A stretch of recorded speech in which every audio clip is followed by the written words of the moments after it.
Lideramos el camino de la opinión pública y buscamos que la cultura del debate alcance consensos y soluciones a los problemas de nuestro país.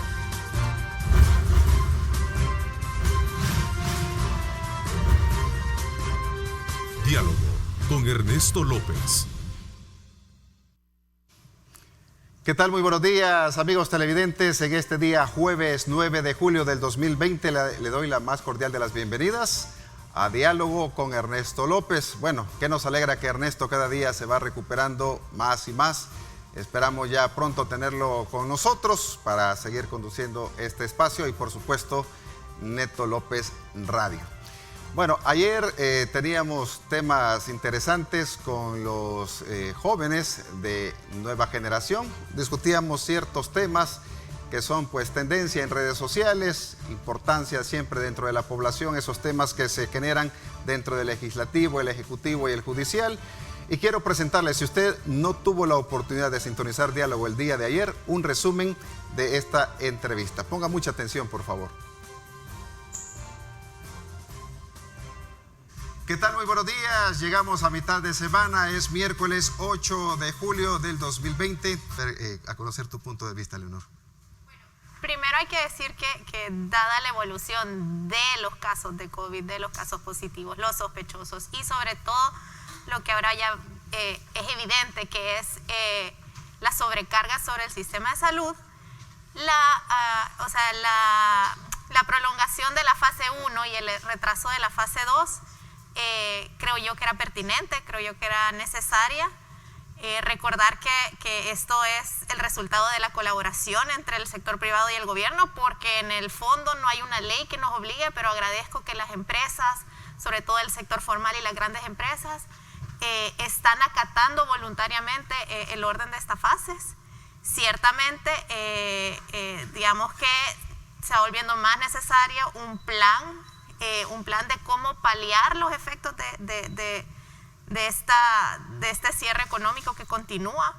Eso tanto a nivel del ciudadano, que está cada vez con sus ingresos más disminuidos, el emprendedor que no está sacando su negocio adelante, y para preservar los empleos. Entonces, si bien creo que era pertinente, creo que cada vez más se vuelve necesario un plan de reactivación económica que sea serio, que sea de corto y mediano plazo, porque cada vez más las predicciones de los organismos internacionales para el país y para la región se vuelven más serios. Por ejemplo, al principio el Fondo Monetario Internacional decía que nuestra economía iba a tener una disminución, iba a crecer al menos 5%.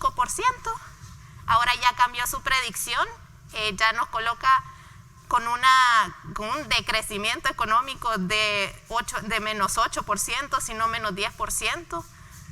Creo que ese debe ser un llamado de atención para las autoridades, para todos los liderazgos del país, de que dejen la confrontación y empiezan a ponerse de acuerdo, porque la crisis que se nos viene, tanto en salud que continuamos como en economía, se va agudizando. En cuanto al aspecto económico, estoy totalmente de acuerdo que haya un retraso. Esto porque sin duda los casos de contagio han aumentado significativamente y como lo he dicho en diferentes programas, debe de prevalecer la vida por sobre cualquier otro interés que pueda haber, como el interés económico. Si bien es cierto, había un acuerdo entre el gobierno y otros sectores mismos como la empresa privada de abrir la economía, el sector transporte también estaba próximo a abrir y que pudiese dar los servicios. En este momento el país no está para que se pueda abrir, dado la gran cantidad de contagios. Es increíble, hemos tenido días que sobrepasan los 300 contagios y ya hemos visto la experiencia de otros países que cuando pues, se abren, los contagios se disparan y las muertes se disparan. Podemos ver México como está, que incluso ha sobrepasado los casos que tiene Francia y otros países europeos y que ahora es uno de los países que más cantidad de fallecidos, de muertos y de contagios ha tenido. Yo creo entonces que es muy prudente la decisión del gobierno de retrasar esto.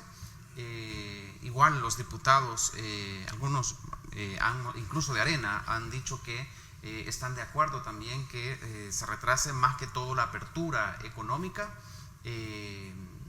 Todos estamos conscientes que es importante las empresas, los emprendedores sobre todo, que están siendo golpeados, pero estamos en un momento muy crítico y creo que podrían buscarse otras opciones para que las empresas pudiesen dar los servicios de manera digital, teletrabajo, y ahí el gobierno podría incluso interceder para apoyar, no solamente subsidiando a empresas pequeñas, sobre todo, que se han visto muy afectadas, sino que buscando mecanismos para que ellas puedan integrarse a la economía del país, pero sin exponer a los empleados y sin exponer a la gente. Alcancé a escuchar el tema sobre la reactivación suspendida.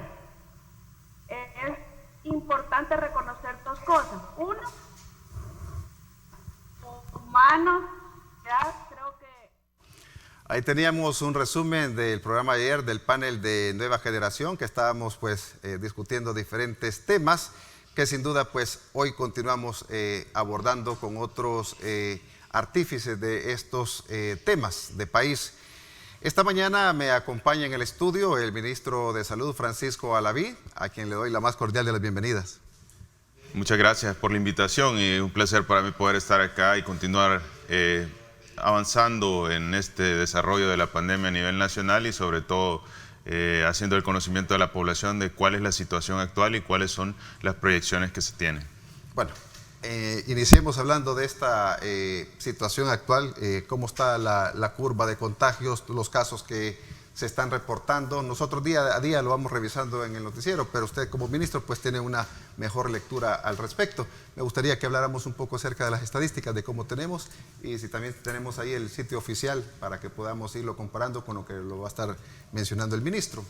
Sí, en la situación de este día nos encontramos pues ya con cerca de los 9.000 casos, son 8.844 casos confirmados, tenemos cerca de 9.103 casos sospechosos y ese es un parámetro bastante importante, yo siempre lo he comentado, es prácticamente pacientes que tienen sintomatología que de alguna manera pues hace falta la prueba confirmatoria para poder descartar si se trata o no, pero clínicamente todo apunta que probablemente es un caso de coronavirus.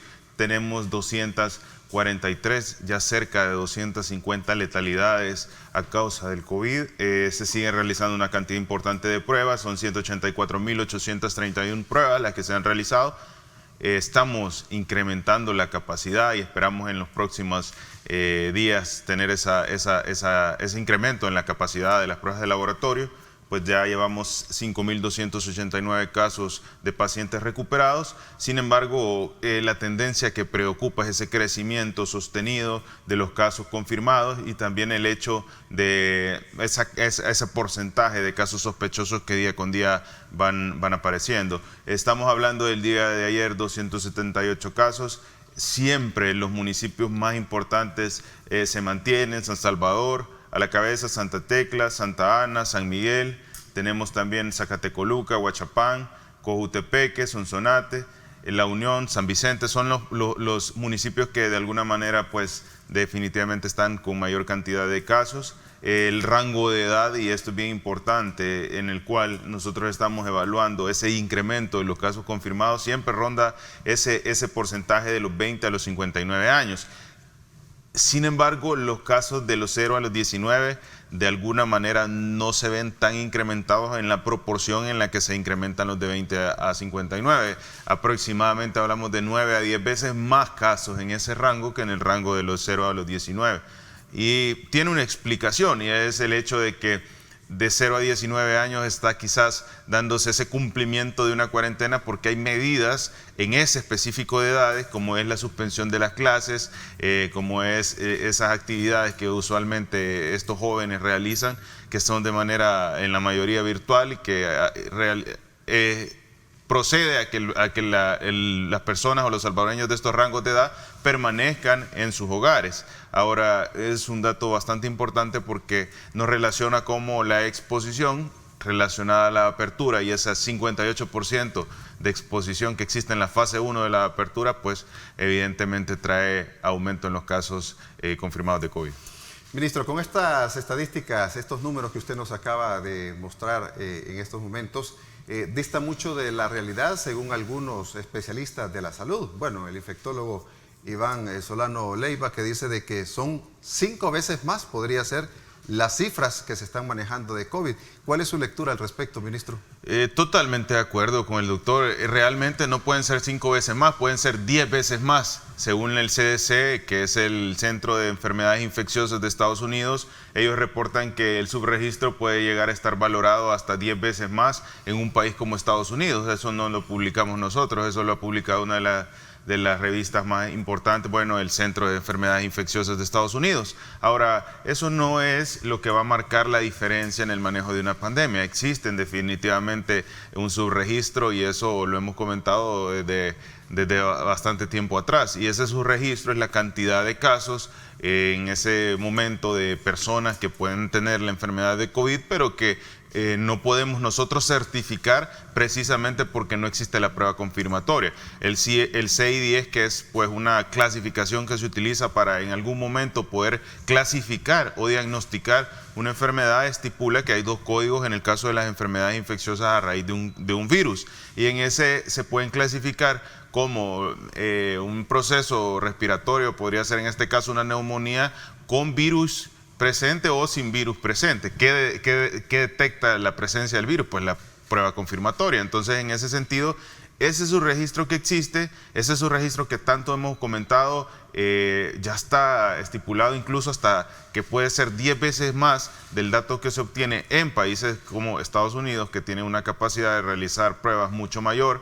Entonces, en ese sentido, no es un factor que nosotros de alguna manera desconocemos. Ahora, nos vemos atados por poder realizar esa prueba confirmatoria. Entonces, en ese sentido, no es que no se quiera anunciar. Es más, estamos poniendo en la gráfica día con día la cantidad de casos sospechosos con la cantidad de casos confirmados. Están a la par los 2 datos. En ¿Podría ese ser sentido, entonces que sean ya más de 2.000 muertos por COVID-19 en el país, ministro? Es un dato que no podemos aseverar, es un dato que definitivamente no está estipulado, y para poder dar ese análisis, países como Estados Unidos han demostrado, y otros, no solo Estados Unidos, han demostrado que una práctica bastante correcta es sacar la estadística que se tiene del año anterior en el periodo de tiempo, digamos de enero a junio, se saca la cantidad de muertes que se han tenido extrahospitalarias, vea las muertes que se han tenido hospitalarias, y eso se hace un comparativo con este año. Ahora, obviamente el excedente podría considerarse que se trata de casos COVID por la relación que este año está la pandemia. Aún así, se hace un equipo, el cual ya está estructurado en el país,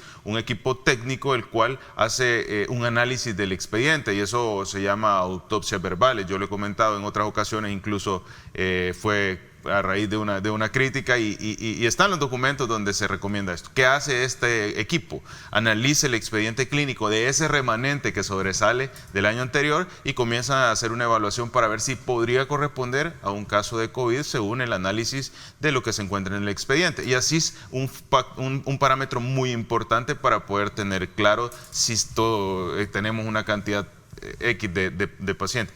Lo que sí está claro es que hay un subregistro y que se trata de más casos en el sentido de que no han podido ser diagnosticados. ¿Cuánto pueden ser esos casos? Pues no lo digo yo, tampoco lo queremos de alguna manera no mencionar, pero ya existen organizaciones, el CDC es una de ellas, y dice que incluso ese subregistro puede llegar a ser 10 veces más que el que se contabiliza en las estadísticas. Ahora bien, también tenemos que tener claro que esa enfermedad tiene esas características, y nosotros lo hemos mencionado como ejemplo claro, y la población pues quizás en alguna ocasión lo ha escuchado, y yo les comento. Si en un día nosotros realizamos 2.300 pruebas y nuestra cantidad de casos positivos son 85 casos positivos, ¿qué tal si ese mismo día hubiéramos realizado 20.000 pruebas y no 2.300? La cantidad de casos confirmados hubiera sido 750 salvadoreños. Eso es estadística. Ahora, ese mismo día que no se realizaron las 20.000 pruebas, probablemente quedaron 700 casos de COVID que estaban en el territorio y que no fueron identificados porque nos limita la cantidad de pruebas que se realizan. Y ese es el contexto del subregistro. Bueno, ministro, usted ha reiterado en varias oportunidades de que el sistema ya de salud nuestro está pues prácticamente colapsado por la emergencia que estamos viviendo, también por otras enfermedades que se están atendiendo paralelas a esta situación. pero la gran pregunta que también se hacen muchos salvadoreños, que no hay mucha claridad con el Hospital El Salvador, que es un megaproyecto, según como lo ha planteado el gobierno. Se veía pues en la cadena nacional cuando el presidente inauguró la primera fase, pero y hay unos que dicen que apenas el 1% está funcionando de este hospital, y no tienen claro también la población que cuando muchas veces van a solicitar ayuda al Hospital El Salvador les dicen que este es un hospital de referencia. Como que no hay mucha claridad al respecto, ministro. Me gustaría que nos hablara un poco más acerca de ello.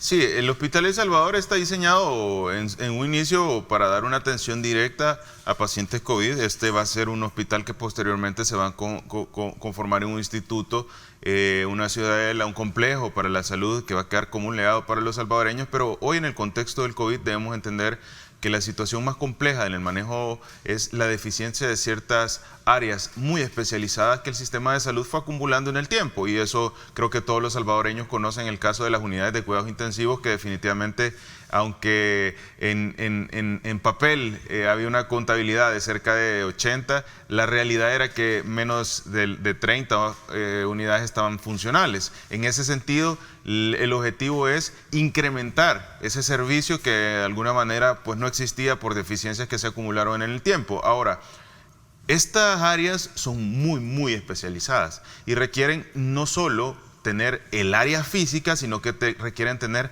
todos los equipos especializados para su funcionamiento, y una parte todavía aún más importante, y es que requieren el personal altamente especializado.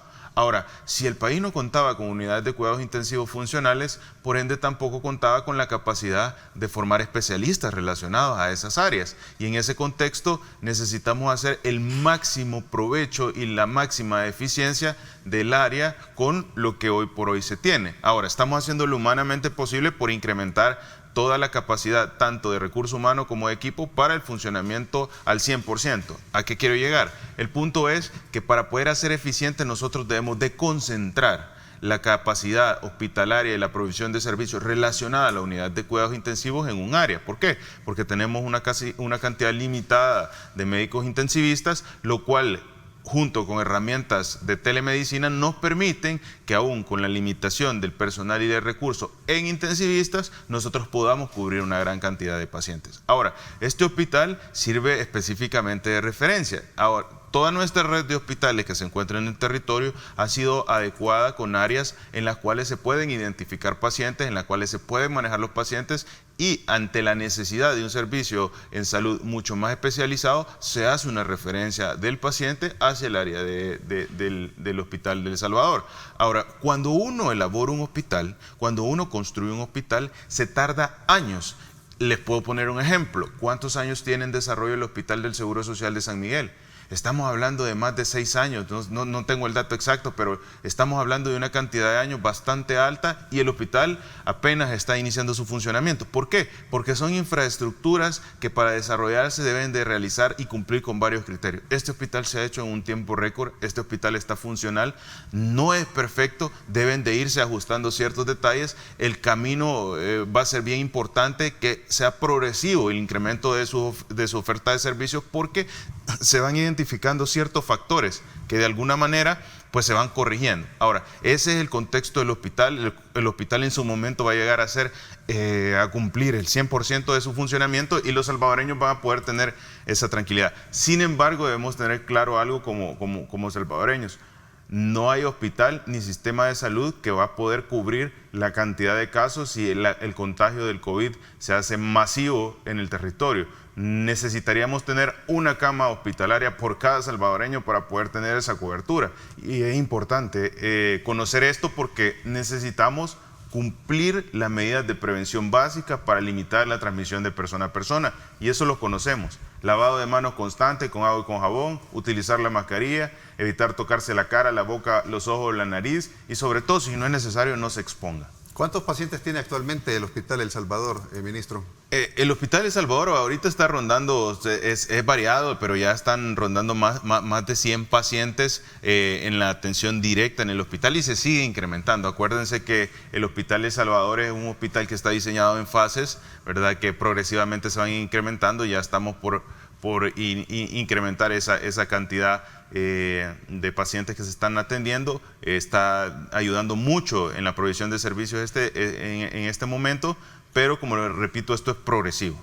Háblenos más en detalle de este hospital, cuántas camas tiene, cuántas UCI tiene y el personal sobre todo que está atendiendo a estos pacientes. Sí, el hospital en principio estamos hablando de llegar en una primera fase, llegar a más de 1000 camas, a 1004 camas. Posterior a esto se inicia otra de las fases donde se incrementarían 1000 camas más y esto va a ir incrementándose progresivamente. Hoy por hoy el personal es, como repito, algo de lo más difícil que nos estamos enfrentando por la especialidad, pero sobre todo por esa capacidad al 4, 5, 10 veces más de lo que se contaba en nuestro territorio. Se está contratando todo el personal y se le da elección al personal nacional. Hemos hecho contrataciones de médicos, enfermeras, técnicos de laboratorio, técnicos de limpieza y todos los que conllevan el manejo de un área hospitalaria.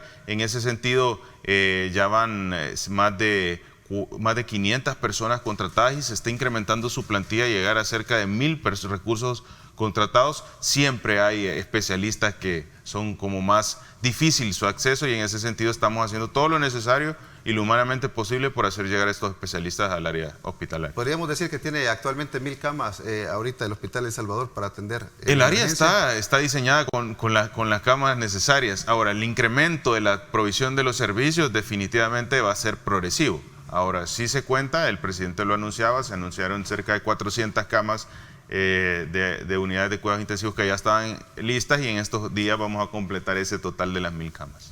¿Cuál es la proyección a corto o mediano plazo que se tiene de este hospital, sabiendo de que son 3 etapas las que se van a ir manejando, ministro? De momento, ¿en qué etapa nos encontramos según las proyecciones? ¿Para qué mes podríamos estar hablando que estén concluidas las 3 fases? Quizás estamos en la primera, a corto plazo estamos en la primera fase, la estimación de completar las 3 fases esperamos que sea a finales de este año. ¿Cuáles son las expectativas? Pues a corto plazo, dar atención directa a los pacientes COVID, ya lo está haciendo, está atendiendo la pandemia. Y a largo plazo, ¿cuál sería la función?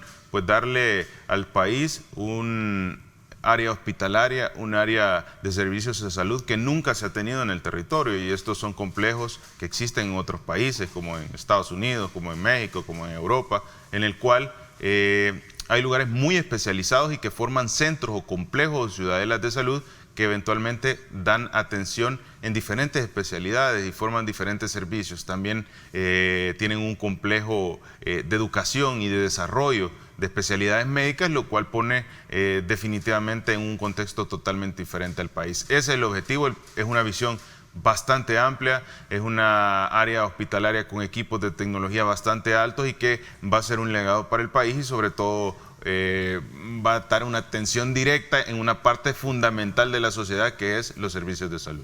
Y en las 3 fases van a ser de forma permanente, porque al inicio se hablaba de que se iba a desmontar posteriormente cuando pasara la emergencia, el del parqueo del CIFCO. Sí, no, definitivamente esto es un hospital que en un inicio se pensó que podía llegar a ser temporal. Hemos visto cómo ha sufrido esa evolución debido a que la capacidad instalada, la creación de las áreas, la inversión del equipo, la necesidad del país, y esa parte es bien importante, la necesidad del país de contar con otra área hospitalaria que tenga esta capacidad, pues ha hecho que el concepto definitivamente cambie y que hoy por hoy sea un legado que va a quedar para el país. ¿Cuánto va a costar todo esto, ministro? La inversión es variable. Ya se hizo un anuncio por parte del presidente, él fue bien claro, y el primero de los costos son cerca de 25 millones. Faltará ver el crecimiento de las fases para poder tener un dato definitivo. Ahora, estamos hablando de una ciudadela, estamos hablando de un complejo, no solo un hospital, sino que estamos hablando de algo que en el país es pionero o es primera vez que se tiene y sobre todo que va a ser real y que va a quedar para los salvadoreños. Estimar el cantidad, eso lo va a definir el tiempo. Algo que preocupa es las declaraciones que diera la magistrada presidente Carmen Elena de la Corte de Cuentas de la República, de que se han encontrado ya varios hallazgos, que todavía no ha habido mucha transparencia o la facilitación de toda esta documentación que se ha estado solicitando. De esto me gustaría que habláramos en el siguiente bloque, ministro. Son ya las 7 de la mañana en punto, por favor no nos cambie. que volvemos luego de la pausa comercial.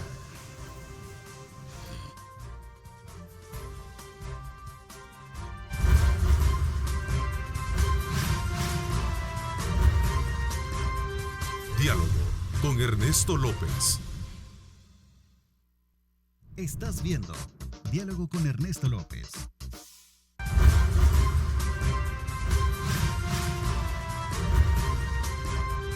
Diálogo con Ernesto López. Buen provecho a usted que se encuentra desayunando en compañía de Diálogo, y si recién nos sintoniza, gracias por hacerlo. Estamos conversando con el ministro de Salud, Francisco Alaví. Bueno, habíamos dejado en el tintero y luego lo vamos a desarrollar este punto de la Corte de Cuentas, que ha mencionado también que ha encontrado ciertas situaciones en las cuales el gobierno no ha entregado como la documentación necesaria como para ir desvirtuando posibles nexos o malversaciones de fondo. Ya hay algunos señalamientos, ministro, de supuestos actos de corrupción en esta emergencia. ¿Cuál es su punto de vista al respecto? Sí, yo creo que ya las autoridades que son las encargadas de hacer ese análisis, esa valoración de todo lo que se está llevando a cabo por los diferentes servicios y áreas hospitalarias y desarrollo en la infraestructura y en el manejo de la pandemia, pues serán los encargados de poder dar esos resultados finales. Creía yo que decir que ya hay hallazgos de no transparencia tal vez no sería la palabra. Sin embargo, la impresión o pues los comentarios que se dijeron en su momento fue que hay hallazgos de situaciones que se van a analizar. Ahora, la estructura y el funcionamiento en cuestión de una pandemia cambia totalmente. El antecedente histórico tiene más ya de 100 años y es un contexto bastante complejo porque necesitamos dar atención de manera directa y a veces pues hay ciertos parámetros que generan ese atraso y ese tipo de burocracia puede meter a personas en problemas. Sin embargo, el objetivo final es la vida y cuando uno analiza el porqué de las razones, pues siempre encuentra la razón del por qué se realizó este u otro procedimiento. Sin embargo, ya son las autoridades correspondientes las que van a estar a cargo de todo ese análisis y poder encontrar si existen o no anormalidades en los procedimientos. Bueno, hay una ley transitoria de donación de plasma convaleciente para poder atender a aquellos que se encuentran ya con el virus. Sin embargo, hay queja de parte de la población, ministro, de que tal vez llevan personas que quieren donar y los fines de semana les dicen que no se aceptan donantes.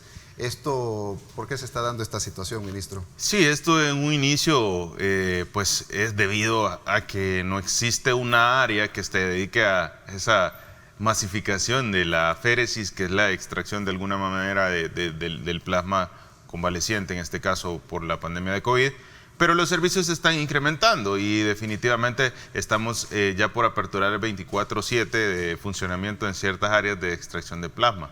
El plasma es una terapia muy importante porque está dando resultados bastante directos en la salud de los salvadoreños que se ven afectados por COVID y definitivamente, pues, como todo proceso nuevo, hay que desarrollarlo, hay que pulirlo, hay que afinarlo, hay que ajustarlo.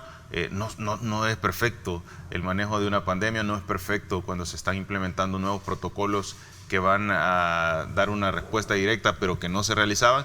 Y estos son detalles que se van a ir afinando. Tratamos de hacer lo mejor posible. No somos perfectos, nadie tiene un manual para manejar la pandemia, pero los datos son muy buenos y eso quiere decir que las acciones y las intervenciones que se han tomado ante la pandemia por los diferentes sectores están bastante acertadas. Sin embargo, también existen casos en los cuales sí se retrasa o sí se tienen inconvenientes que no van enfocados al objetivo principal, que es salvaguardar la vida.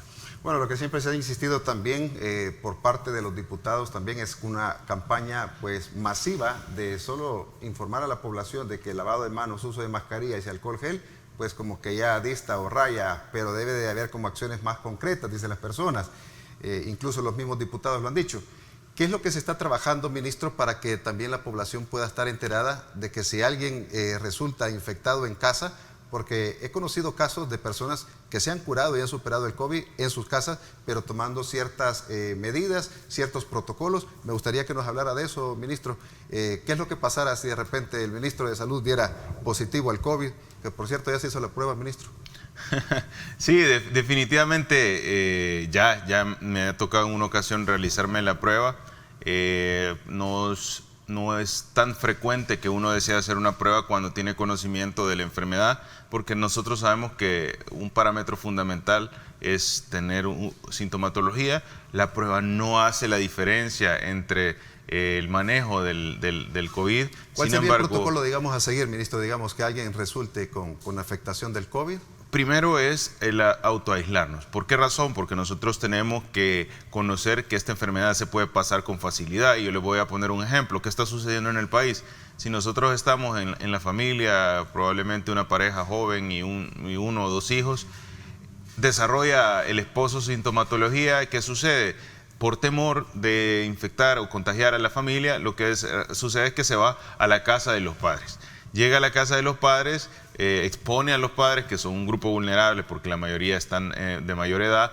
Posterior a esto, 2-3 días después presenta mejoría porque es bastante parecida a la evolución en los pacientes que no se genera esa necesidad de atención y decide regresarse al hogar. Llega al hogar y al tercer o cuarto día el paciente presenta pérdida del sabor y del olfato, que es conocido por todos los salvadoreños, un síntoma bastante relacionado con COVID.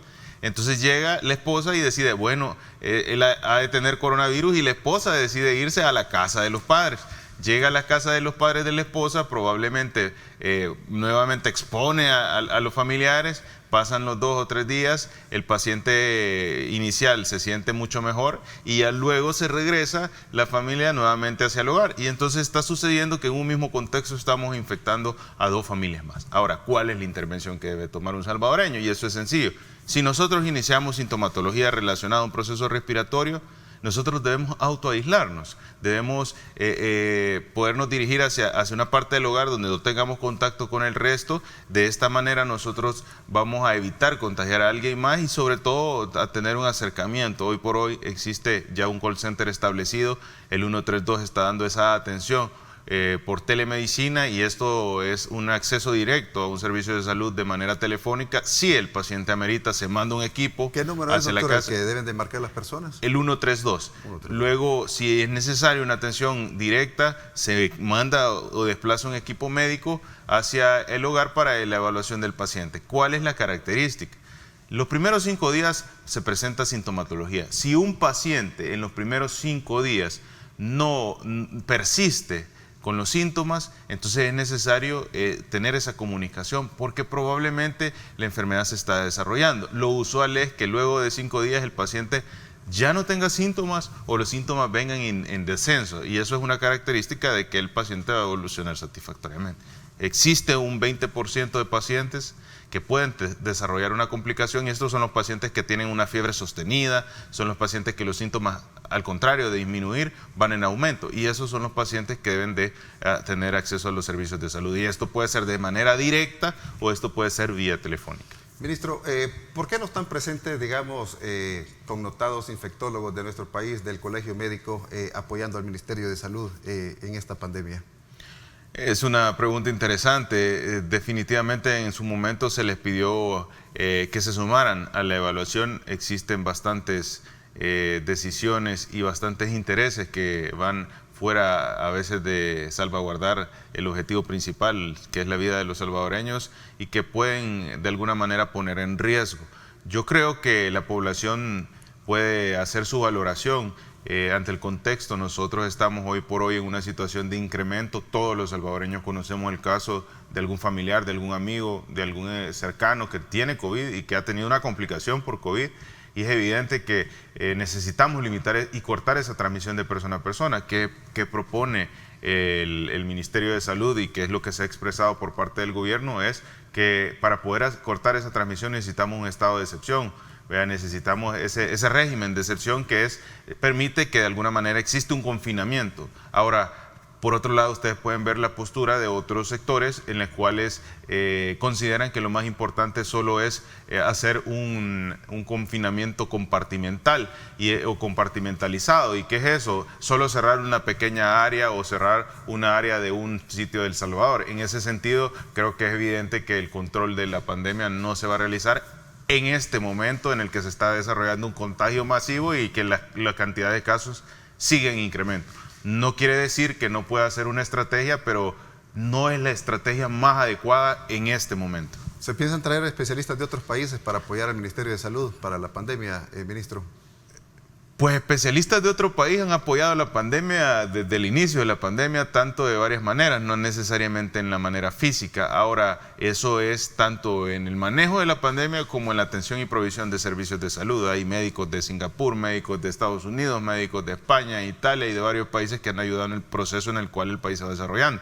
Y el concepto de ellos ante el manejo de la pandemia en el país es bastante positivo. Ahora, en el contexto de la provisión de servicios especializados relacionados al Hospital El Salvador, en la cual se necesita médicos intensivistas, porque contamos con menos de 40 médicos intensivistas que están dando atención, pues sí, vamos a hacer lo humanamente posible por hacer llegar el personal necesario para dar esa atención en los servicios de salud. Bueno, se queja mucho el personal médico también de falta de insumos. ¿Por qué está muriendo tanto médico que está en primera línea, doctor? ¿No tienen todos los protocolos necesarios o el equipo necesario para evitar contagiarse? Porque es lamentable que muchos profesionales de la salud estén perdiendo la vida pues, en nuestro país. Sí, esa es una importante pregunta. Quizás los salvadoreños debemos conocer que hoy por hoy quién ha estado enfrente de la pandemia, quién ha estado en la primera línea, quién ha estado atendiendo a todos los pacientes que llegan. La mayoría de pacientes cuando decide consultar a un área hospitalaria es porque se siente mal. Y cuando un paciente se siente mal ante el COVID representa de que tiene un nivel de replicación viral bastante alto. ¿Por qué? A mayor sintomatología, mayor expresión de replicación viral. ¿Y eso qué quiere decir? Que el virus está en mayor cantidad en el organismo. Entonces, son pacientes que llegan a áreas hospitalarias que tienen una facilidad para poder transmitir el virus y que la carga de este virus en el organismo es alta. Por ende, si tenemos un personal que está al frente, atendiendo, recibiendo, evaluando, haciendo un examen físico a estos pacientes, aún teniendo todo el equipo de protección, estas medidas no son infalibles y el riesgo de este personal de primera línea es mucho mayor. Eso es congruente con la identificación de casos positivos en el personal de primera línea. No es algo que sucede solo en el país. Definitivamente en las pandemias y definitivamente en las crisis sanitarias, pues los que estamos comprometidos con dar el tratamiento a los pacientes en cuestión de salud somos el personal de salud y por ende vamos a tener esa exposición y ese incremento de los casos confirmados. Ahora, esto no es culpa de una u otra parte de la sociedad, esto es culpa de la enfermedad. Esto se trata de complicaciones relacionadas al COVID, porque es una enfermedad que tiene esas características, desgraciadamente, que se pasa con facilidad, que no existe una cura, que no tenemos un tratamiento, que no tenemos una vacuna. Nosotros no podemos detener cuáles van a ser los efectos negativos que tiene el COVID en un territorio, si no ya lo hubiera realizado otros países. Lo que sí podemos hacer es limitar la cantidad de casos que están sucediendo día con día para que la provisión de servicios tenga la capacidad y la suficiencia para poder atender a estos pacientes que probablemente con una intervención con oxígeno suplementario tengan una mejor evolución que si no se diera ese acceso al oxígeno suplementario. Ministro, hoy tenemos sesión plenaria, probablemente los diputados puedan aprobar una cuarentena focalizada. ¿Cuál es su punto de vista y por qué está usted en desacuerdo acerca de ello? Quizás el punto de vista ya ha sido expresado en muchas ocasiones. Nosotros necesitamos una intervención mucho mayor y eso se llama un régimen de excepción para poder hacer un confinamiento, una cuarentena y un aislamiento a nivel del territorio, porque es lo que hoy por hoy se necesita ante la cantidad de casos y ante el sistema de salud. Nosotros que estamos directo en los hospitales estamos viendo cómo el sistema de salud está a punto de colapsar, cómo las áreas hospitalarias están saturadas de pacientes que necesitan algún tipo de intervención relacionada con oxígeno suplementario o en base a la pandemia. Entonces, definitivamente creo que todos los salvadoreños conocen el caso de algún paciente, conocen las dificultades que está teniendo el sistema de salud. No depende del sistema de salud, depende de la enfermedad. Y le pido a la Asamblea y a los diputados que hagan un poco de análisis ante la situación. Le pido que vean la situación del país, el contexto de la pandemia. Necesitamos tomar medidas que vayan a cortar y limitar la transmisión de persona a persona. No vamos a tener el resultado totalmente positivo si de alguna manera solo se toma uno u otro municipio, porque hoy por hoy la circulación es masiva, hoy por hoy la cantidad de casos está en incremento, la tendencia no disminuye y el sistema de salud se encuentra en una situación bastante compleja y a punto de estar en un colapso del sistema de salud. Ministro, lamentablemente el tiempo se nos ha terminado, hay siempre mucha tela más que cortar, pero lamentablemente se nos ha terminado el tiempo. Gracias por habernos acompañado, ministro. Un placer poder estar aquí y a la población no perdamos la fuerza, hay que seguir adelante, unámonos como salvadoreños ante el COVID, es la única manera de salir adelante. Muchísimas gracias. Vamos a ir a la pausa comercial a las 7 de la mañana con 18 minutos. En la segunda parte de la entrevista tendré como invitado a David Reyes, diputado del Partido Arena, y a Marcela Villatoro, también diputada por el Partido Arena. Esto cuando regresemos, no nos cambien.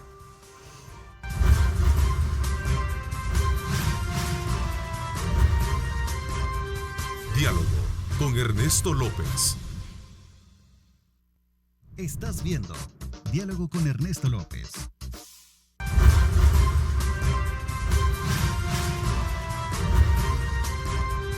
Diálogo con Ernesto López. Estamos ya en el segundo segmento de la entrevista de diálogo. Muchísimas gracias por estar siempre en nuestra sintonía. Y como les anticipaba, pues tengo en el estudio al diputado David Reyes del Partido Arena y también a Marcela Villatoro del Partido Arena, con quien estaremos conversando de temas pues interesantes y sobre todo lo que se va a estar hablando ahora en la plenaria de este día jueves. Gracias por estarnos acompañando y bienvenidos a Diálogo. Muchas gracias por la invitación y saludos a todas las familias salvadoreñas. Muchas gracias, David. Contento de estar contigo. Un saludo también a Ernesto. Esperamos que se recupere pronto y qué mejor manera de tú estarlo supliendo con una excelente entrevista también. Y gracias por la invitación. Gracias a ti, David. Y parte de las iniciativas que ustedes están teniendo, pues es la donación de plasma convaleciente para estos pacientes. Bueno, Ernesto, por cierto, ha sido de los beneficiarios que ha recibido plasma y esto ha sin duda dado pues un mejor pronóstico de esta enfermedad y que se ha aprendido mucho, porque al inicio las autoridades de salud estaban aplicando la terapia de plasma únicamente para los pacientes en estado crítico y graves, cuando se ha detectado que es al inicio de la enfermedad que se debe de aplicar esta terapia de plasma para que las personas puedan recuperarse y evitar así una inflamación de todo el sistema respiratorio. Bueno, vamos a empezar contigo, David, acerca de las iniciativas que has estado, que incluso el mismo presidente Nayib Bukele, a través de su cuenta de Twitter, pues te ha felicitado de una u otra forma, ¿verdad? A pesar de que son de diferentes ideologías políticas, pero en este tiempo de emergencias, pues como que lo que prevalece es el bien común. Hablemos entonces, en primer lugar, de la terapia, de la donación de plasma por parte de la población, por parte de los que se han recuperado de COVID y que esto pues ya se tiene ya pensado de que no recibieron una retribución, porque muchos estaban al principio queriendo vender su sangre, ¿verdad?, para poder sacar el plasma. Hablemos entonces de estas iniciativas, David. Muchas gracias. La verdad es que hay temas que como nación nos deben de unificar. Hay temas que trascienden los colores partidarios, las ideologías, y sin duda alguna este es uno de ellos, porque estamos hablando de salvar vidas. Y yo lo decía anteriormente, la mejor manera para combatir esta pandemia es con solidaridad. ¿Y qué mejor manera de ser solidaria que si tú has vencido el COVID, te has recuperado? Imagínate todas las horas de esfuerzo de los médicos, las enfermeras que han dedicado para salvar tu vida. Creo que una buena forma de ser solidario es donar tu plasma para que otros se puedan recuperar en menor tiempo. Y de eso trata esta ley, buscar incentivar, generar, diría yo, una masificación de este mensaje para que se pueda implementar este programa a nivel nacional. Hoy por hoy entiendo que son 6 centros en donde se puede llegar a donar el plasma. Uno de ellos es el Hospital Bloom, el Hospital Militar, el Hospital Médico Quirúrgico del Seguro Social, el Hospital General. En fin, hay lugares para que puedas apoyar a otros salvadoreños que también están luchando por su vida. Y la solidaridad es un valor que lo practicamos no solamente de esa forma, sino que escuchando al vecino, apoyándole, y eso lo hemos podido ver en esta pandemia. Es importantísimo hacer ese esfuerzo y un reconocimiento más bien a todos los médicos, las enfermeras, al hospital, a todos los que están en esos centros hospitalarios y que están en la primera línea de batalla, ayudando a salvadoreños para que se recuperen del COVID. Entonces, esta es una ley que busca ayudar a incentivar a que se done el plasma, pero también a castigar a aquel que quiere hacer un negocio sin escrúpulos del mismo.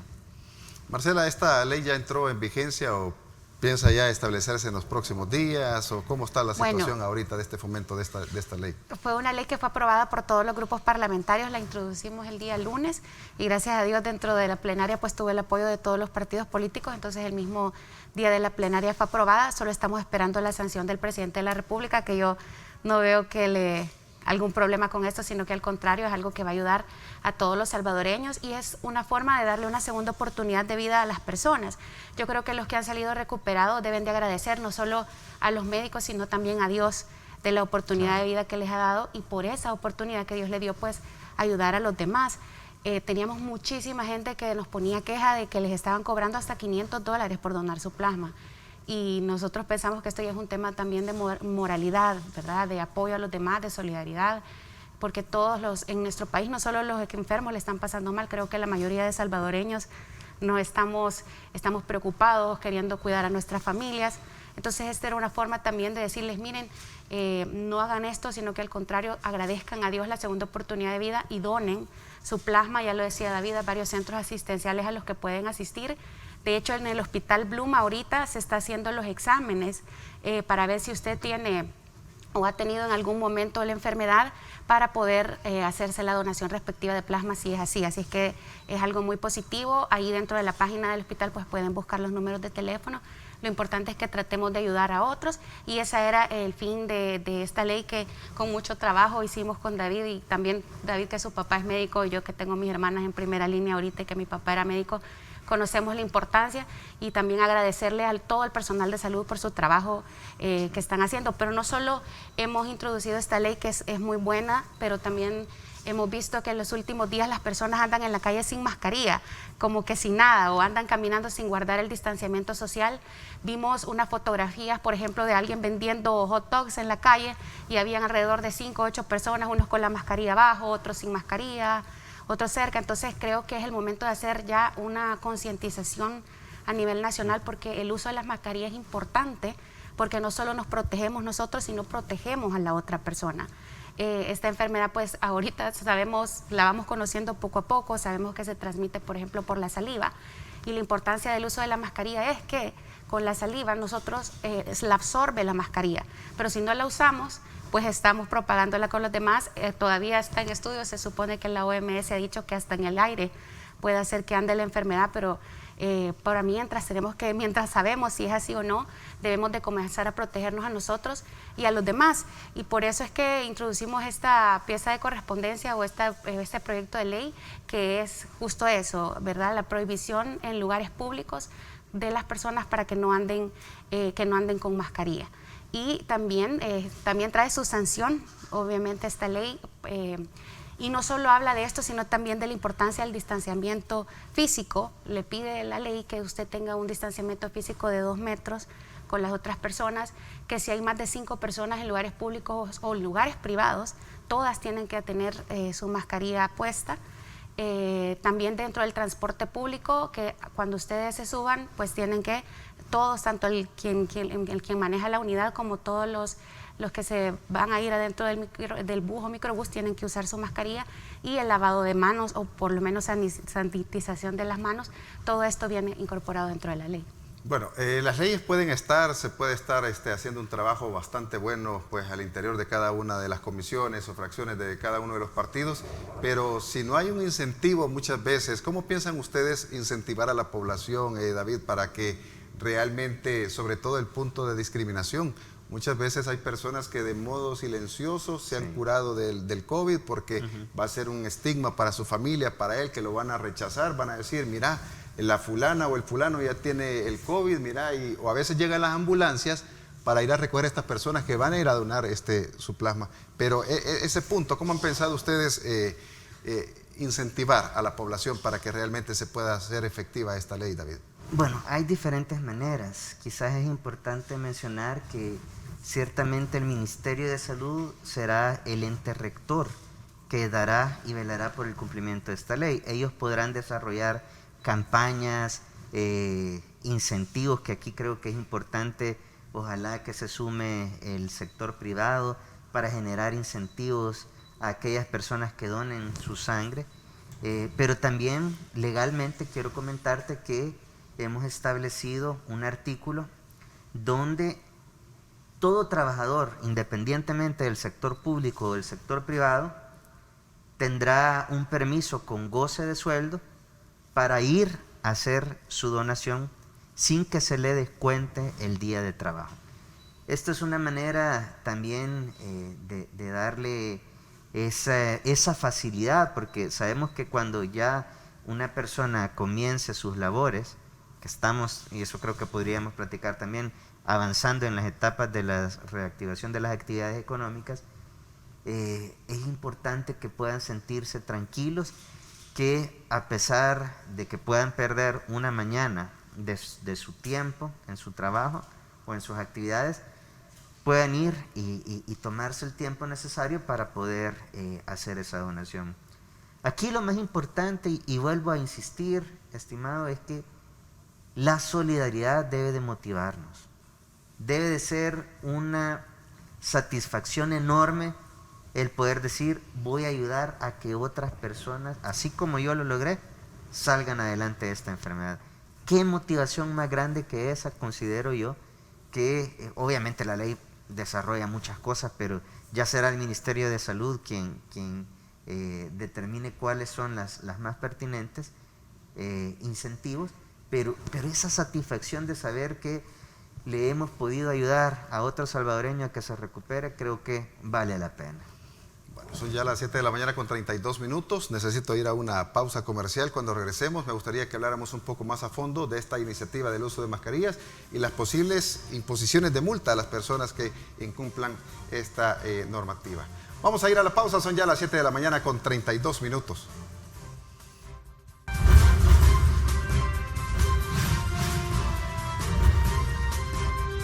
Diálogo con Ernesto López. Estás viendo Diálogo con Ernesto López.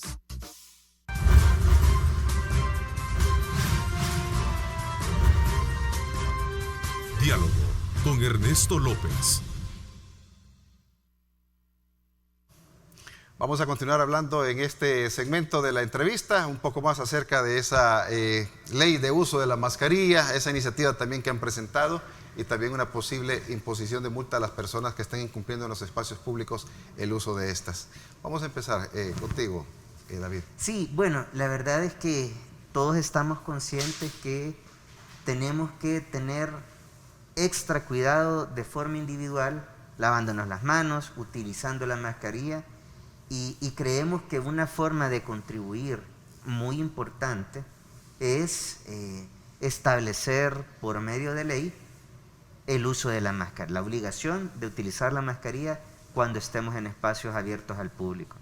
Esta fue una iniciativa de mi colega diputada Marcela Villatoro, que sin duda alguna es fundamental en estos momentos, porque hay que ser honestos y es incómodo andar la mascarilla. Estoy consciente que es incómodo, pero también quizás no todos hemos tomado la conciencia de cómo podemos protegernos a nosotros, proteger a nuestras familias y al resto de la población.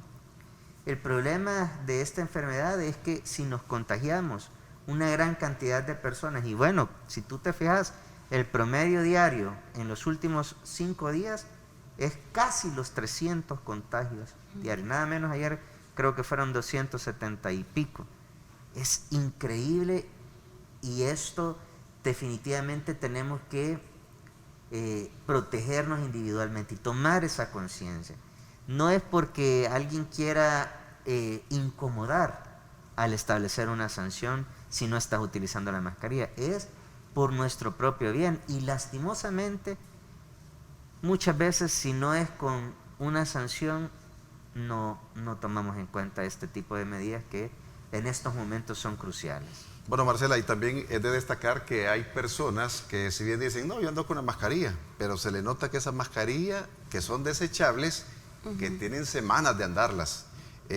Otros que son más fashion, que quieren que diseñadores les estén haciendo sus mascarillas y muchas veces no tienen como los controles o los filtros necesarios para evitar el contagio. Esto sería también como una parte de promoción a través de esta ley, de que podamos decir en los tipos de mascarillas, tantas cosas que circulan en las redes sociales del uso de la mascarilla, que el monóxido de carbono, que nos va a enfermar de cáncer a mediano plazo, bueno, tantas cosas que se hablan. Háblanos un poco más acerca de esta iniciativa que tuviste entonces, Marcela. ¿Qué estudios has tenido que hacer para esto? Me imagino pues que es un tema que hay que discutirlo con la población. Bueno, empezamos a revisar según los parámetros de la OMS y decían justo eso, que era necesario por lo menos cubrir nuestra boca.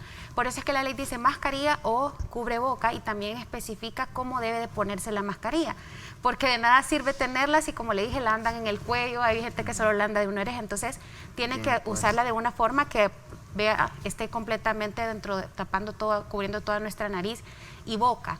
Ahora, que sí, varias personas hacían como la queja y nos decían, pero mire, hay mucha gente que a puras penas y puede pagar una mascarilla, no tenemos para pagarla. Yo le puedo decir una cosa, esta ley no la pudimos poner con anterioridad cuando comenzaba el tema de la pandemia, porque todavía se tenía desconocimiento de cuál era la importancia. Como dentro de todo el mundo estaba escasa la mascarilla, se les decía dentro de los parámetros de la OMS que solo tenían que usarla el personal de salud, las personas que estuvieran cuidando adultos mayores o personas con enfermedades crónicas que tuvieran o alguien que tuviera algún problema respiratorio, eran los únicos que podían usar en ese momento mascarilla. Después, con el desarrollo de la enfermedad, dijo la OMS que era importante, sí, el uso de mascarilla por la alta transmisión que tenía la enfermedad y por la protección del tema de las glándulas que nosotros, pues, cuando hablamos, expulsamos. Entonces, por eso es que sí era importante hacerlo esto por ley, para hacer una concientización y también obligar a los demás para que lo hagan. Algunos decían, bueno, con el tema de presupuesto, que es muy caro tener una mascarilla, mire, sí, tal vez puede salir dentro de los presupuestos que nosotros tenemos como familia, pero también recordemos, por ejemplo, ahora lo veíamos en las noticias, que el gobierno tiene 5 millones de dólares sin usar para la compra de mascarillas e insumos médicos. Entonces, de esos 5 millones de dólares que ha visto la Corte de Cuentas, que nosotros como Asamblea Legislativa les presupuestamos, podrían usarlo para hacer una distribución también masiva de mascarillas dentro de nuestro país. También las alcaldías van a tener que hacer su trabajo dentro de la ley, las multas las van a hacer los alcaldes, porque obviamente los alcaldes son los que están más en contacto con la población. La multa que les hemos puesto es de 50 a 100 dólares. Pero antes de eso es una amonestación verbal, o sea, no es que inmediatamente usted no anda en mascarilla y le van a multar los 50 a 100 dólares, sino que se le va a hacer una observación verbal y si usted pues ya nuevamente pues lo vuelve a hacer, entonces sí le tocaría hacer su multa, pero es una forma de concientización. Lastimosamente los salvadoreños a veces a la fuerza entendemos las cosas, pero no lo veamos como algo coercitivo, sino que veamos lo que es algo para nosotros y para salvar la vida de los demás. Y hay un control, Marcela, acerca de estos precios, porque a veces vamos de farmacia en farmacia, cambian los precios, a veces en estos comercios electrónicos, marketplace, ¿verdad? Hay personas que ofrecen las mascarillas y a precios elevadísimos. ¿Hay algún tipo de control en las farmacias o en este tipo de establecimientos que están ofreciendo mascarillas y muchas veces a precios duplicados o triplicados por la emergencia? Sí, yo me acuerdo que ese fue el problema, justo que no podíamos encontrar, bueno, por lo menos yo me acuerdo que al principio de la pandemia no podíamos encontrar mascarillas en ninguna parte. Tuvo que venir una ayuda de mascarillas que se trasladó a todas las farmacias y todo para poder tenerlas. Ahorita no tenemos un control de precios ni nada, pero sí está la Defensoría del Consumidor constantemente pues viendo y recibiendo llamadas de los casos a donde hay una extralimitación de los precios de la mascarilla, y también hacerle un llamado a los ciudadanos que si ustedes van a un establecimiento y ven que está fuera de los precios, pues hagan la denuncia ante la Defensoría del Consumidor y ellos llegan inmediatamente pues y pues hacen las sanciones correspondientes. Bien, gracias, Marcela. Bueno, me gustaría que habláramos, David, acerca de la reciente ley aprobada el 22 de junio, si no recuerdo mal, de la Ley Especial de Inclusión para las Personas con Discapacidad. Sí. Esto me gustaría que también lo destacáramos porque muchas personas, es un porcentaje bastante alto dentro de la población también que tiene algún tipo de discapacidad y muchas veces se sienten marginados acerca de esto. Sí. Pues mira, realmente no se me ve la sonrisa al hablar de este tema, pero me llena de tanta satisfacción el hecho que el día de ayer el presidente de la República envió observaciones a la ley que enriquecen el texto. Te voy a confesar que yo tenía mis reservas y mis temores de que después de haber aprobado la ley hubiesen observaciones que trastocaran el fondo de este proyecto de ley que se aprobó. Esta ley busca como objetivo principal generar un cambio cultural en cómo la sociedad salvadoreña ve a las personas con discapacidad. Un cambio cultural enorme porque muchas veces hay estigmas de que se piensa que una persona con discapacidad no va a poder ser productiva, no va a poder ser eficiente en el tema laboral o no va a poder aportarle al desarrollo económico, cultural, político, social de nuestro país. Y esta ley busca precisamente garantizar esa plena inclusión en todos los ámbitos de la vida de nuestro país a las personas con discapacidad. Quiero decirte que se estima que el 10% de nuestra población tiene algún tipo de discapacidad. Y pues te decía que la satisfacción por el hecho de que las observaciones que ha hecho el gobierno de la República enriquecen el texto y eso nos da la posibilidad de poderlas acompañar lo más pronto posible y que esta ley entre en vigencia lo más pronto posible. ¿Qué es lo nuevo que trae esta ley, mira, David? Esta ley, quizás una de las partes más ambiciosas es que crea un tribunal sancionador. Primero decirte, esta ley busca igualdad de condiciones y de oportunidades en el ámbito laboral, acceso a educación, acceso a salud, transporte público, que es fundamental para las personas con discapacidad. Y si no se logran cumplir todos estos esquemas, el tribunal sancionador tiene todo ese poder coercitivo para multar independientemente si es una institución pública o privada. Esto por una parte. Lo otro es que esta ley armoniza, pues más bien se armoniza con nuestra Convención sobre los Derechos Humanos de Naciones Unidas de las Personas con Discapacidad, que es un instrumento internacional súper poderoso porque establece compromisos severos y serios por parte del Estado salvadoreño para lograr la igualdad de oportunidades a las personas con discapacidad. Y básicamente, para finalizarte, esta ley deja atrás el enfoque asistencialista, el enfoque clínico con el que se trataba la temática de las personas con discapacidad y lo pone con un enfoque en base a derechos humanos. ¿Y en qué consiste eso? En nuestro país y en la sociedad del mundo habemos tanta diversidad en el ser humano, así como hay personas altas, hay personas bajitas, hay personas morenitas, hay personas chelitas. De la misma forma, habemos personas que utilizamos una herramienta para movilizarnos. En mi caso, yo utilizo una silla de ruedas, hay otros que utilizan un bastón, una andadera, hay otros que utilizan la lengua de señas para poderse comunicar, pero todo eso es parte de la diversidad del ser humano. Cuando tú comprendes eso, entonces hace sentido los primeros artículos de nuestra Constitución, donde establece que todos somos iguales ante la ley y tenemos los mismos derechos y los mismos deberes. Teniendo en cuenta eso, esta ley desarrolla esa equiparación de oportunidades, esa igualdad de derechos para las personas con discapacidad que, hay que ser honestos, hasta cierto punto han vivido muchísima discriminación por parte de la sociedad. Fíjate que y yo traía un informe de labores de lo que ha sido mi gestión como diputado durante estos últimos 11 años.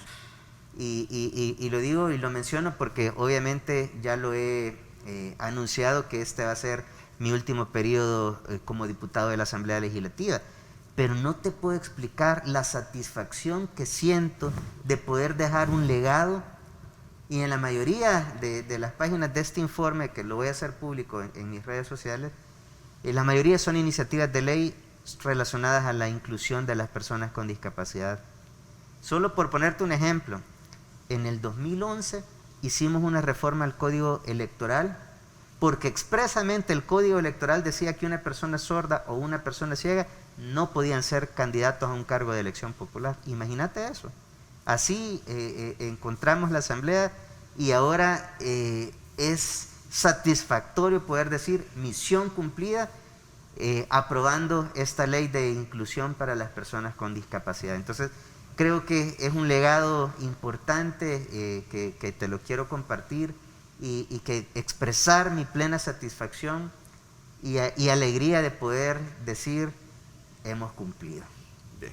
Vamos a ir a la pausa comercial, son ya las 7 de la mañana con 48 minutos. En el siguiente bloque quiero que hablemos acerca de la sesión plenaria de este día jueves, los temas que se pueden discutir y se pueden aprobar posiblemente por parte de las diferentes fracciones políticas del país. Son ya las 7 de la mañana con 49 minutos, ya regresamos.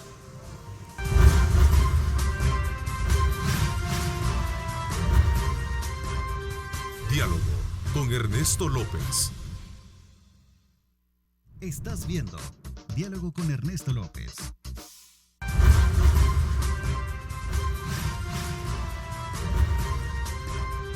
Diálogo con Ernesto López. Queremos aprovechar estos últimos minutos con nuestros invitados para hablar de la sesión plenaria, los temas que están pendientes la población. Varios alcaldes del Partido Arena solicitaron a los diputados una aprobación de una cuarentena focalizada debido a los contagios en ciertos municipios. ¿Cómo ves tú la situación, Marcela? ¿Crees que se pueda aprobar ese tipo de cuarentena focalizada, a pesar de que el presidente ha dicho de que si se da, lo va a vetar?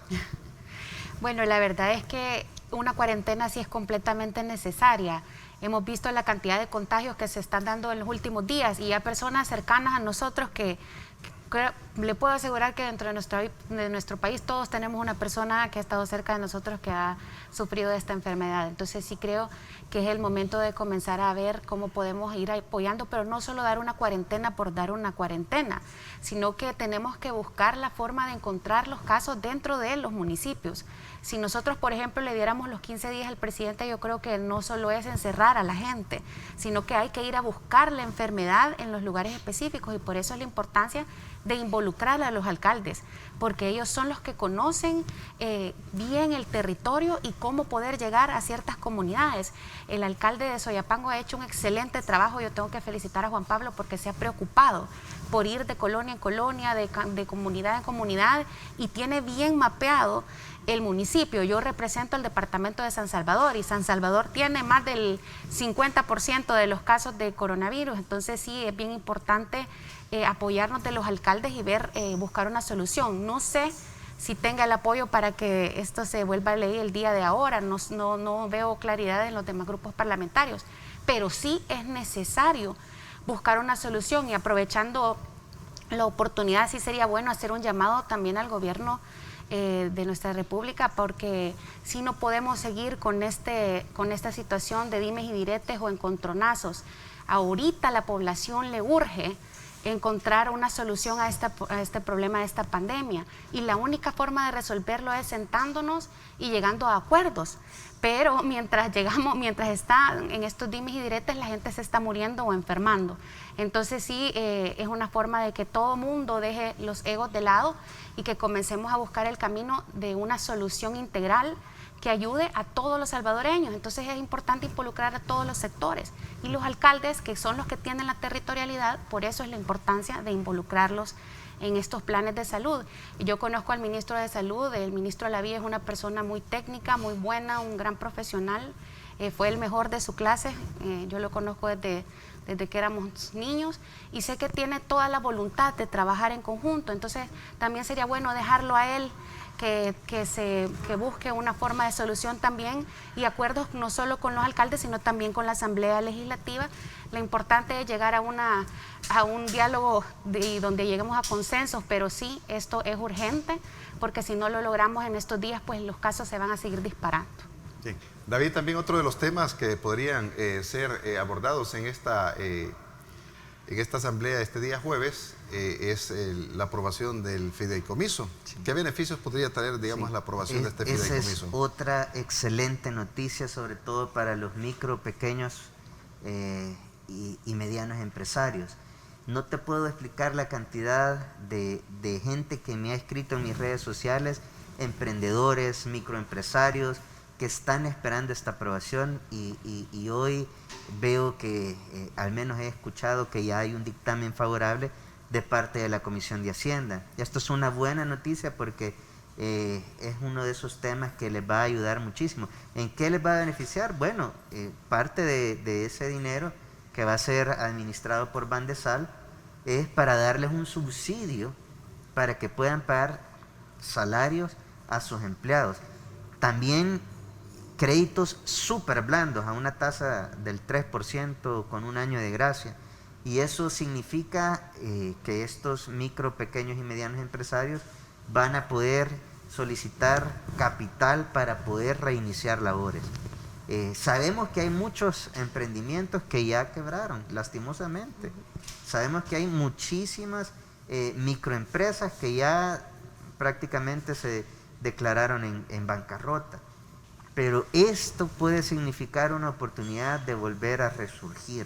Y por eso creo que es importante esta aprobación y de hecho está dentro de los dictámenes de la Comisión de Hacienda que se van a discutir en la plenaria de hoy. La verdad es que es bien difícil asegurar algo porque las plenarias, ustedes se dan cuenta, es algo tan dinámico, pero esperaría yo que este día se pueda aprobar ese fideicomiso. Bueno, ya estamos casi en los últimos minutos de la entrevista, pero no quiero desaprovechar. Bueno, el calendario electoral va viento en popa, no se detiene a pesar de la emergencia. Hemos visto también tu interés, Marcela, por una nueva legislatura. Hablemos un poco acerca de esto, ¿verdad? De cuáles son tus intenciones para un próximo periodo de reelegirte. Bueno, gracias a Dios que siento que a pesar de ser mi primera legislatura hemos logrado buenos proyectos de ley. Logramos, por ejemplo, el tocamiento de las niñas, que fue algo muy sonado dentro de nuestro país, y esa iniciativa para mí es la más satisfactoria, que ahora cualquier persona que toque a una niña pues es un delito. Y eso creo que fue algo de lo más importantes. También una de las iniciativas que yo presenté fue el tema de los alcaldes, que cuando nosotros hagamos las votaciones sean por rostro, y este es otro legado también. Esta va a ser la primera elección y es otro legado que gracias a Dios he dejado a la Asamblea Legislativa. Por ahora también la ley de donación de plasmas, que es otro legado también importante, y así pues varios temas que lastimosamente también prohibimos la publicidad dentro de los buses, que no fue vetada, pero ahí está todavía esperando en la Comisión de Reformas Electorales y otros temas. Uno también de los temas que yo trabajé mucho fue la elección de funcionarios de segundo grado, buscar que los candidatos que llegaran a las magistraturas pues no tuvieran políticamente algún nexo, y ahorita pues esa es una deuda que todavía tengo, y ese es el próximo año que vamos a reelección, pues hay que seguirlo trabajando. Yo estoy completamente agradecida con todos los que me han dado su apoyo y pues tratar de continuar en la Asamblea Legislativa haciendo cambios necesarios. Nosotros los jóvenes ahorita creo que hemos tenido hemos hecho un gran trabajo dentro de la Asamblea Legislativa. Lo importante no es solo llegar y gritar y enojarse y despotricar en contra de todo, sino llegar y dejar leyes que queden para la población y las futuras generaciones. Bien, David, escuchábamos que no ibas a participar por una reelección dentro de la Asamblea Legislativa. ¿Cuáles son tus aspiraciones entonces? Bueno, por ahora quiero comentarte que la visión es darle un giro internacional a la inclusión de las personas con discapacidad, pero más que esto quiero aprovechar estos últimos segundos para pedirles, por favor, cuídense, utilicemos la mascarilla, lavémonos las manos lo más frecuente que podamos. Esto es serio, protejámonos individualmente para proteger a nuestras familias. Así que gracias nuevamente. Bueno, eso quería decir que vas por una diputación al Parlace, buscando una diputación al Parlace. Bueno, con esto nos despedimos, agradecerles a David y a Marcela por habernos acompañado en esta mañana, y a ustedes, amigos televidentes, muchísimas gracias por honrarnos siempre con su preferencia. Los espero el día de mañana. A continuación, arriba mi gente, que pasen un feliz día y que Dios me los bendiga. Lideramos el camino de la opinión pública y buscamos que la cultura del debate alcance consensos y soluciones a los problemas de nuestro país.